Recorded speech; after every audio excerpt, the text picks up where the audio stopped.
Hassan Ezzedine selaku anggota parlemen Lebanon menegaskan bahwa Hizbullah tidak akan tinggal diam jika Israel terus melakukan pelanggaran terhadap perjanjian gencatan senjata pada Kamis 5 Desember 2024.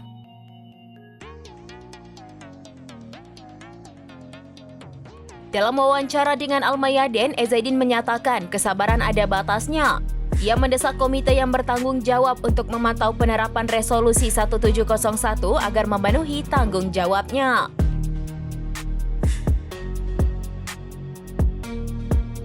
Ezzedine menekankan bahwa Hizbullah tetap berkomitmen untuk tidak melanggar perjanjian gencatan senjata, namun pelanggaran yang dilakukan oleh Israel telah melampaui batas. Ia menegaskan bahwa Hizbullah sudah menang, perlawanan tetap ada dan akan selalu hadir untuk mempertahankan tanah kita.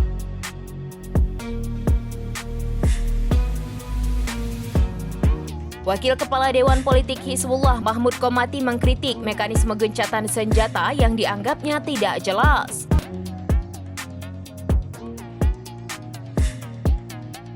Ia juga mengecam Amerika Serikat yang dinilai bersikap lunak dan membiarkan Israel melakukan pelanggaran tanpa konsekuensi.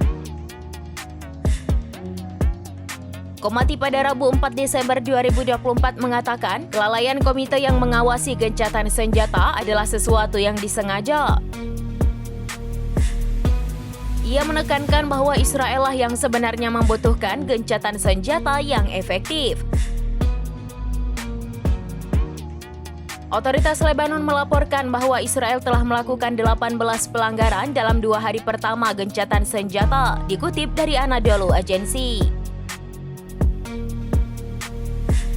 Antara Rabu 27 November 2024 dan Kamis 28 November 2024, pelanggaran tersebut tercatat melalui pengumuman tentara Israel dan sumber berita termasuk kantor berita nasional Lebanon. Perdana Menteri Israel Benjamin Netanyahu menyebut mereka yang ditangkap sebagai anggota Hizbullah dan salah satu di antaranya merupakan pemimpin setempat.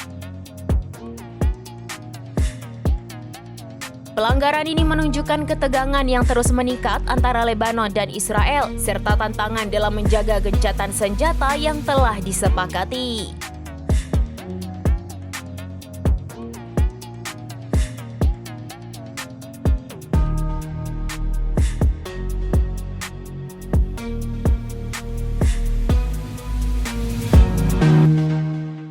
Download Tribun X sekarang, menghadirkan lokal menjadi Indonesia.